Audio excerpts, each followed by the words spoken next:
Jeudi 1er décembre, ici Jacqueline Landry. Voici les grands titres au téléjournal. Journée internationale du sida, la pilule miracle. Le Truvada n'est toujours pas accessible à tous.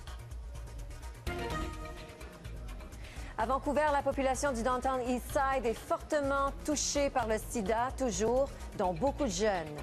Donc, il faut vraiment redoubler d'efforts, surtout chez les plus jeunes, parce que c'est vraiment là où, si on a beaucoup de cas qui se développent, là, ça va affecter la population pour très longtemps. Cela dit, à Vancouver, un résident sur 5 du quartier Downtown Eastside est potentiellement atteint du sida.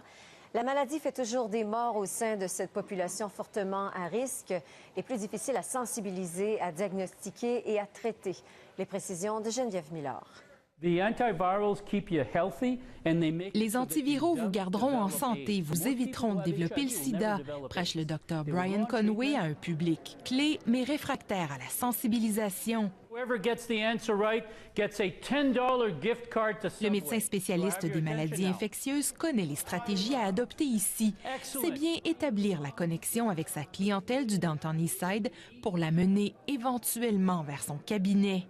Dans le contexte du Downtown Eastside, c'est vraiment que c'est un sujet qui n'a pas la haute priorité pour la plupart des gens à cause de problèmes sociaux, de problèmes d'addiction, de problèmes de revenus, de logement, de sécurité alimentaire.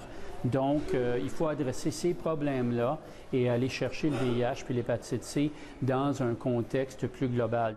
Cette travailleuse sociale responsable du programme Stop HIV raconte que le sida tue toujours dans les rues de Vancouver. Quand vous n'avez pas de toit, que vous êtes constamment instable, pas facile de suivre le traitement qui vous gardera en vie, dit-elle.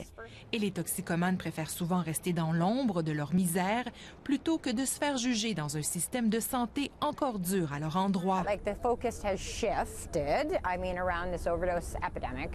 Le message de sensibilisation au VIH-Sida est d'autant plus important en ce moment de crise provinciale en santé publique avec les surdoses de fentanyl qui éclipsent les autres fléaux. Il y a clairement eu un arrêt ou un ralentissement, je devrais dire, là, de certaines pratiques. Donc, il faut vraiment redoubler d'efforts, surtout chez les plus jeunes, parce que c'est vraiment là où, si on a beaucoup de cas qui se développent, là, ça va affecter la population pour très longtemps, tant au niveau de la transmission que de l'état de santé.